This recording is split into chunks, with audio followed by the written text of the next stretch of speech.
जय श्री कृष्ण। राधे राधे। प्यारे भक्तजनों, आज आप सभी श्रवण करेंगे बैसाख बृहस्पतिवार व्रत विधि और कथा। गुरुवार के दिन प्रातः काल उठकर स्नान आदि कर व्रत का संकल्प ले। इसके बाद भगवान विष्णु जी और बृहस्पति देव का ध्यान करें।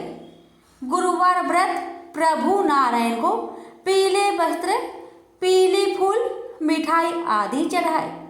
इसके बाद गुरुवार व्रत की कथा पढ़े या फिर श्रवण करें। पूजा में केला और केले के पत्ते का उपयोग जरूर करें।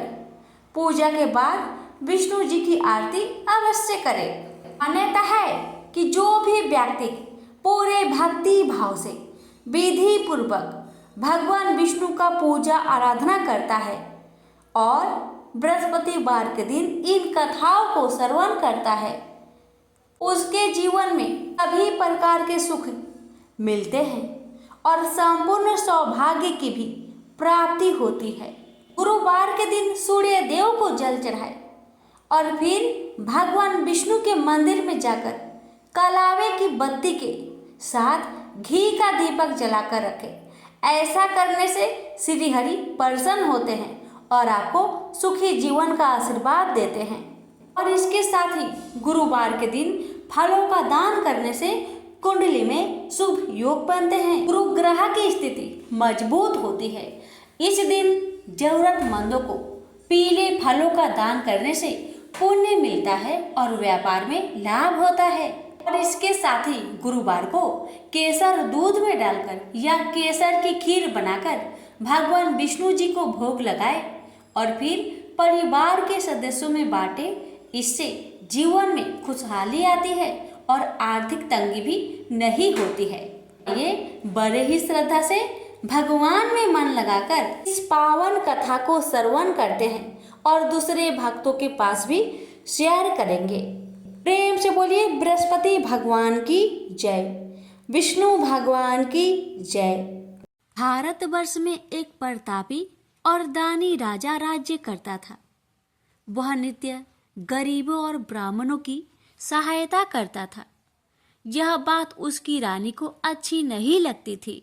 वह न ही गरीबों को दान देती, न ही भगवान का पूजन करती थी और राजा को भी दान देने से मना किया करती थी। एक दिन की बात है कि राजा वन में शिकार खेलने गए हुए थे तो रानी महल में अकेली थी। उसी समय बृहस्पति देव भगवान साधु भेष में राजा के महल में भिक्षा लेने के लिए गए और भिक्षा मांगी। रानी ने भिक्षा देने से इनकार कर दिया और कहा, हे साधु महाराज, मैं तो दान पुण्य से तंग आ गई हूँ। मेरा पति सारा धन लुटाते रहते हैं।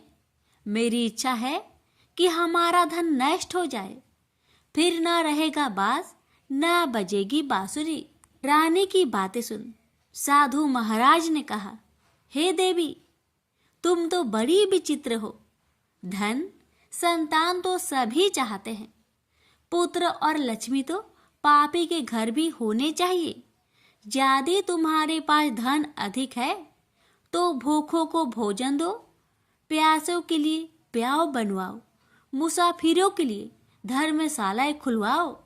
वो निर्धन कुंवारी कन्याओं का विवाह नहीं कर सकते, उनका विवाह करा दो। ऐसे और भी कई काम हैं जिनके करने से तुम्हारा यश लोक परलोक में फैलेगा। परंतु रानी पर उपदेश का कोई प्रभाव ना पड़ा। वह बोली, महाराज, आप मुझे कुछ न समझाए। मैं ऐसा धन नहीं चाहती जो हर जगह बांटती फिरूं। साधु ने उत्तर दिया, यदि तुम्हारी ऐसी इच्छा है तो तथास्तु। तुम ऐसा करना कि बृहस्पतिवार को घर लीपकर पीली मिट्टी से अपना सिर धोकर स्नान करना, भट्टी चढ़ाकर कपड़े धोना। ऐसा करने से आपका सारा धन नष्ट हो जाएगा। इतना कहकर वह साधु महाराज वहां से आलोप हो गए। साधु के अनुसार कई बातों को पूरा करते हुए रानी को केवल 3 बृहस्पतिवार ही बीते थे कि उसकी समस्त धन संपत्ति नष्ट हो गई। भोजन के लिए राजा का परिवार तरसने लगा। तब एक दिन राजा ने रानी से बोला कि हे रानी, तुम यहीं रहो, मैं दूसरे देश को जाता हूँ, क्योंकि यहाँ पर सभी लोग मुझे जानते हैं, इसलिए मैं कोई छोटा कार्य नहीं कर सकता। ऐसा कहकर राजा परदेश चला गया। वहां वह जंगल से लकड़ी काट कर लाता और शहर में बेचता। इस तरह वह अपना जीवन व्यतीत करने लगा।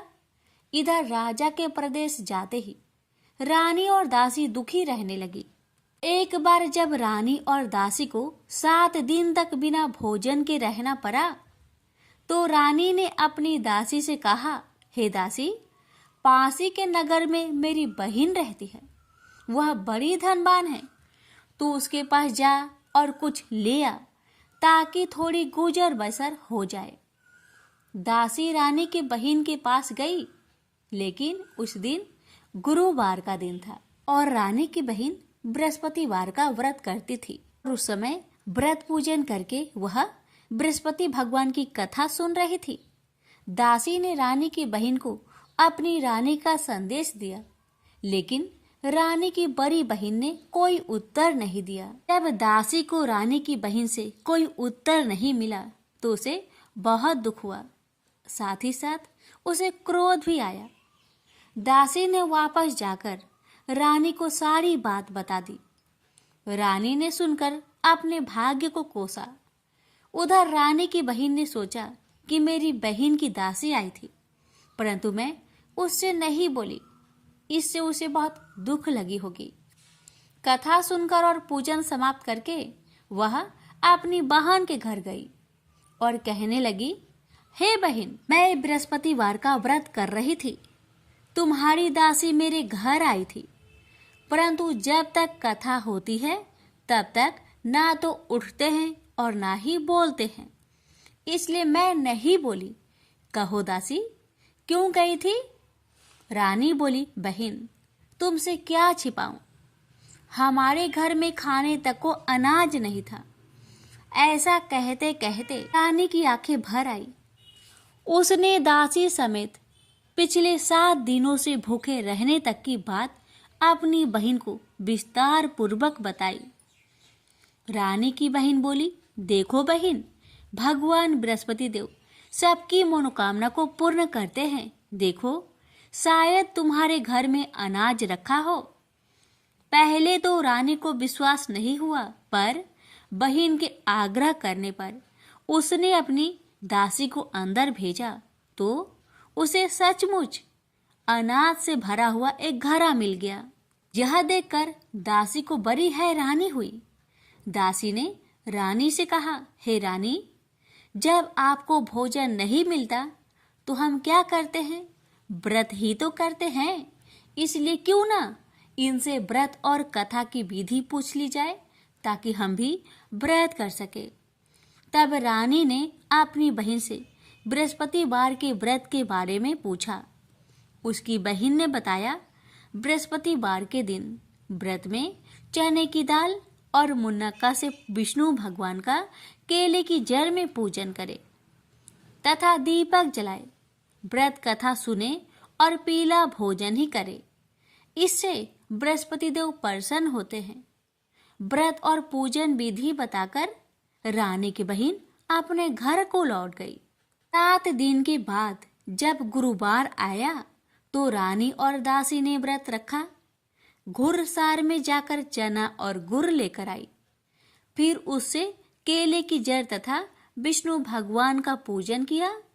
अब पीला भोजन कहाँ से आए, इस बात को लेकर दोनों बहुत दुखी थे। चूंकि उन्होंने व्रत रखा था, इसलिए बृहस्पति देव उनसे प्रसन्न थे। इसलिए वे एक साधारण व्यक्ति का रूप धारण करके 2 थालों में सुंदर पीला भोजन दासी को दे गए।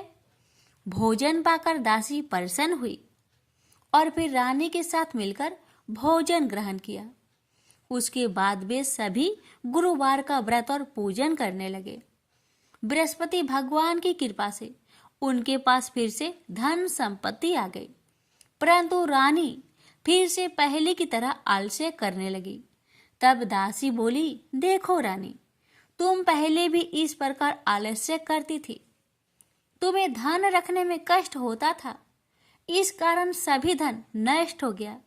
और अब जब भगवान बृहस्पति की कृपा से धन मिला है तो तुम्हें फिर आलस्य होता है। रानी को समझाते हुए दासी कहती है कि बड़ी मुसीबतों के बाद हमने यह धन पाया है, इसलिए हमें दान पुण्य करना चाहिए, भूखे मनुष्य को भोजन कराना चाहिए और धन को शुभ कार्यों में खर्च करना चाहिए, जिससे तुम्हारे कुल का यश बढ़ेगा, स्वर्ग की प्राप्ति होगी और पितर प्रसन्न होंगे। दासी की बात मानकर रानी अपना धन शुभ कार्यों में खर्च करने लगी, जिससे पूरे नगर में उसका यश फैलने लगा। बृहस्पतिवार व्रत कथा के बाद श्रद्धा के साथ आरती की जानी चाहिए। इसके बाद प्रसाद बांटकर उसे ग्रहण करना चाहिए।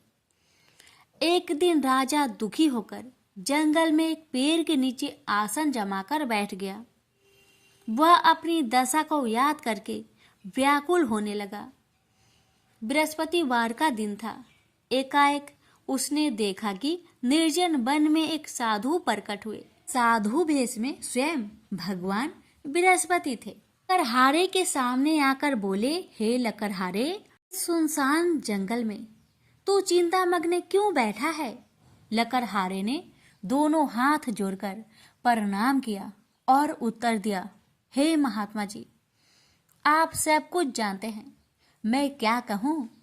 यह कहकर रोने लगा और साधु को अपनी आत्मकथा सुनाई।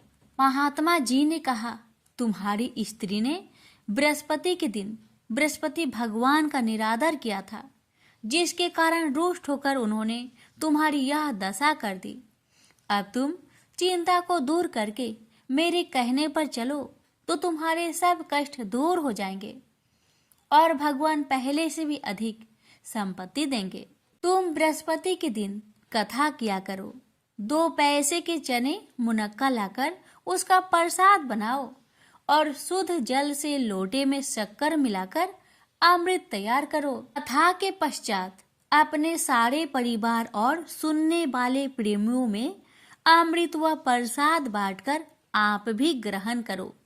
ऐसा करने से भगवान तुम्हारी सब मनोकामनाएं पूरी करेंगे। साधु के ऐसे वचन सुनकर लकड़हारा बोला, हे प्रभु, मुझे लकड़ी बेचकर इतना पैसा नहीं मिलता जिससे भोजन के उपरांत कुछ बचा सकूं। मैंने रात्रि में अपनी स्त्री को व्याकुल देखा है। मेरे पास कुछ भी नहीं जिससे मैं उसकी खबर मंगा सकूं। साधु ने कहा, हे लकड़हारे, तुम किसी बात की चिंता मत करो। बृहस्पति के दिन तुम रोजाना की तरह लकड़ियां लेकर शहर को जाओ। तुमको रोज से दुगुना धन प्राप्त होगा, जिससे तुम भली भांति भोजन कर लोगे तथा बृहस्पति देव की पूजा का सामान भी आ जाएगा।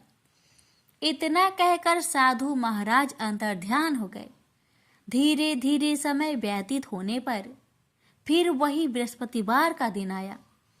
लकड़हारा जंगल से लकड़ी काटकर किसी शहर में बेचने गया।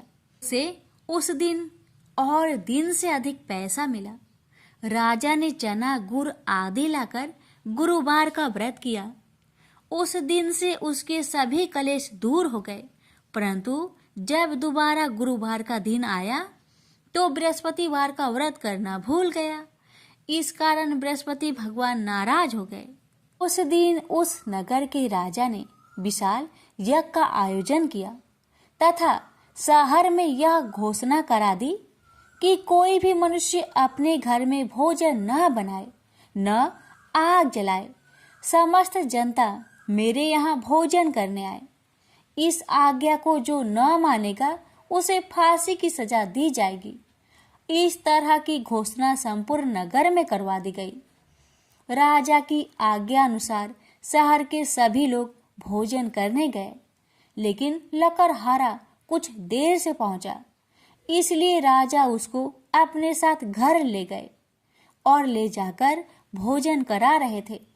तो रानी की दृष्टि उस खूंटी पर पड़ी जिस पर उसका हार लटका हुआ था, जो कि वह वहां पर दिखाई नहीं दिया। रानी ने निश्चय किया कि मेरा हार इस मनुष्य ने चुरा लिया है। उसी समय सिपाहियों को बुलवाकर उसको कारागार में डलवा दिया गया। जब लकड़हारा कारागार में पड़ गया और बहुत दुखी होकर विचार करने लगा कि न जाने कौन से पूर्व जन्म के कर्म से मुझे यह दुख प्राप्त हुआ है, और उसी साधु को याद करने लगा जो कि जंगल में मिला था। उसी समय तत्काल बृहस्पति देव साधु के रूप में प्रकट हुए और उसकी दशा को देखकर कहने लगे, अरे मूर्ख, तूने बृहस्पति देव की कथा नहीं करी, इस कारण तुझे दुख प्राप्त हुआ है। अब चिंता मत कर, बृहस्पतिवार के दिन कारागार के दरवाजे पर तुझे 4 पैसे परे मिलेंगे। से तू बृहस्पति देव की पूजा करना, तेरे सभी कष्ट दूर हो जाएंगे। बृहस्पति के दिन उसे 4 पैसे मिले। लकड़हारे ने कथा कही। उसी रात्रि को बृहस्पति देव ने उस नगर के राजा को सपने में कहा, हे राजा, तुमने जिस आदमी को कारागार में बंद किया है वह निर्दोष है, वह राजा है, उसे छोड़ देना। रानी का हार उसी खूंटी पर लटका है। अगर तू ऐसा नहीं करेगा तो मैं तेरे राज्य को नष्ट कर दूंगा। इस तरह रात्रि के सपने को देखकर राजा प्रातःकाल उठा और खूंटी पर हार देखकर लकड़हारे को बुलाकर क्षमा मांगी तथा लकड़हारे को योग सुंदर वस्त्र आभूषण देकर विदा कर दिया। बृहस्पति देव की आज्ञा अनुसार लकड़हारा अपने नगर को चल दिया। राजा जब अपने नगर के निकट पहुंचा तो उससे बड़ा आश्चर्य हुआ। नगर में पहले से अधिक बाग, तालाब, कुएं तथा बहुत सी धर्मशाला, मंदिर आदि बन गई है। राजा ने पूछा, यह किसका बाग और धर्मशाला है? तब नगर के सब लोग कहने लगे, यह सब रानी और बांदी के हैं। तो राजा को आश्चर्य हुआ और गुस्सा भी आया। जब रानी ने यह खबर सुनी कि राजा आ रहे हैं तो उन्होंने बांदी से कहा कि हे दासी, देख, राजा हमको कितनी बुरी हालत में छोड़कर गए थे। हमारी ऐसी हालत देखकर वह लौट न जाए, इसलिए तू दरवाजे पर खड़ी हो जा। आज्ञा अनुसार दासी दरवाजे पर खड़ी हो गई। राजा आए तो उन्हें अपने साथ ले आई। तब राजा ने क्रोध करके अपनी रानी से पूछा कि यह धन तुम्हें कैसे प्राप्त हुआ है? तब उन्होंने कहा, हमें यह सब धन बृहस्पति देव की व्रत के प्रभाव से प्राप्त हुआ है। राजा ने निश्चय किया कि 7 रोज बाद तो सभी बृहस्पति देव का पूजन करते हैं, परंतु मैं प्रतिदिन दिन में 3 बार कहानी तथा रोज व्रत किया करूंगा। अब हर समय राजा के दुपट्टे में चने की दाल बंधी रहती। हाँ, दिन में 3 बार कहानी कहता। एक रोज राजा ने विचार किया कि चलो अपनी बहन के यहाँ हो आए। इस तरह निश्चय कर राजा घोड़े पर सवार हो अपनी बहन के यहाँ को चलने लगा। मार्ग में उसने देखा कि कुछ आदमी एक मुर्दे को ले जा रहे हैं। उन्हें रोककर राजा कहने लगे, अरे भाइयों, मेरी बृहस्पति देव की कथा सुन लो। ये बोले, लो, हमारा तो आदमी मर गया है, इसको अपनी कथा की पड़ी है। परंतु कुछ आदमी बोले, अच्छा कहो, तुम्हारी बृहस्पति भगवान की कथा भी सुनेंगे। राजा ने दाल निकाली और जब कथा आदि हुई कि मुर्दा हिलने लग गया, और जब कथा समाप्त हो गई तो राम राम करके मनुष्य उठकर खड़ा हो गया। अब आगे मार्ग में उसे एक किसान खेत में हल चलाता मिला। राजा ने उसे देख उससे बोला, अरे भाई, तुम मेरी बृहस्पतिवार की कथा सुन लो। किसान बोला, जब तक मैं तेरी कथा सुनूंगा तब तक 4 हरैया जोत लूंगा। जा अपनी कथा किसी और को सुनाना। इस तरह राजा आगे चलने लगा। राजा के हटते ही बैल पछाड़ खाकर गिर गया तथा किसान के पेट में बड़ी जोर का दर्द होने लगा। उस समय उसकी माँ रोटी लेकर आई। उसने जब यह देखा तो अपने पुत्र से सब हाल पूछा और बेटे ने भी सभी हाल कह दिया। तो बुढ़िया दौड़ी दौड़ी उस घुड़सार के पास गई और उससे बोली कि मैं तेरी कथा सुनूंगी, तू अपनी कथा मेरे खेत पर चलकर ही करना। राजा ने बुधिया के खेत पर जाकर कथा कही, जिसके सुनते ही वह बैल उठ खड़ा हुआ तथा किसान के पेट का दर्द भी बंद हो गया। राजा अपनी बहन के घर पहुंचा। बहन ने भाई की खूब मेहमानी की। दूसरे रोज प्रातःकाल राजा जागा तो वह देखने लगा कि सब लोग भोजन कर रहे हैं। राजा ने अपनी बहन से कहा, ऐसा कोई मनुष्य है जिसने भोजन नहीं किया हो? मेरी बृहस्पतिवार की कथा सुन ले।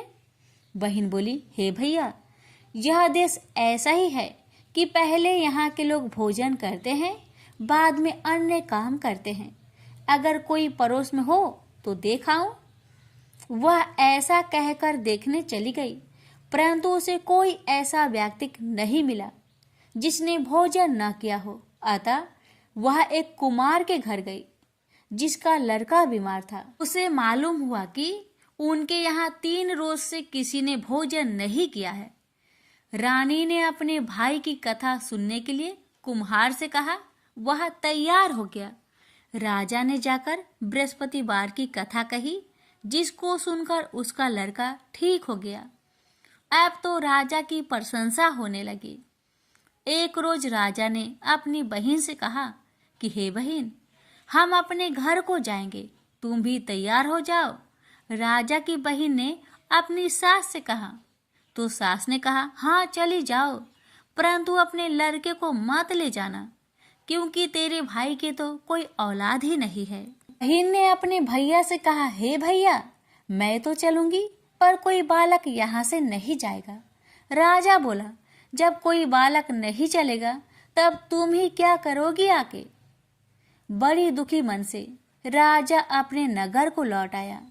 राजा ने अपनी रानी से कहा, हम निर्वंशी हैं, हमारा मुंह देखने का धर्म नहीं है और कुछ भोजन आदि नहीं किया। रानी बोली, हे प्रभु, बृहस्पति देव ने हमें सब कुछ दिया है, वह हमें औलाद अवश्य देंगे। उसी रात को बृहस्पति देव ने राजा से सपने में कहा, हे राजा, उठ, सभी सोच त्याग दे, तेरी रानी गर्भ से है। राजा यह बात सुनकर बहुत प्रसन्न हुआ और 9वें महीने में रानी के गर्भ से एक सुंदर पुत्र पैदा हुआ। तब राजा बोला, हे रानी, स्त्री बिना भोजन के रह सकती है, पर बिना कहे नहीं रह सकती। जब मेरी बहन आवे तुम उसे कुछ मत कहना। रानी ने सुनकर हाँ कर दिया।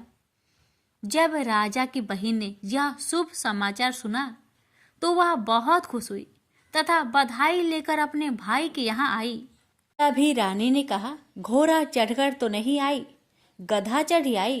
राजा की बहन बोली, भाभी, मैं इस प्रकार न कहती तो तुम्हें औलाद कैसे मिलती? बृहस्पति देव ऐसे ही हैं, जैसी जिसके मन में कामनाएं हैं सभी को पूर्ण करते हैं। जो सद्भावना पूर्वक बृहस्पतिवार का व्रत करता है एवं कथा को पढ़ता अथवा सुनता है, दूसरों को सुनाता है, बृहस्पति देव उसकी सभी मनोकामना पूर्ण करते हैं। भगवान बृहस्पति देव उसकी सदैव रक्षा करते हैं। संसार में जो मनुष्य सद्भावना से भगवान जी का पूजन व्रत सच्चे हृदय से करते हैं, उनकी सभी मनोकामनाएं पूर्ण करते हैं। जैसे सच्ची भावना से रानी और राजा ने उनकी कथा का गुणगान किया तो उनकी सभी इच्छाएं बृहस्पति देव जी ने पूर्ण की थी। इसलिए पूर्ण कथा सुनने के बाद प्रसाद लेकर जाना चाहिए। हृदय से उसका मनन करते हुए जयकारा बोलना चाहिए। बोलिए बृहस्पति देव की जय, विष्णु भगवान की जय।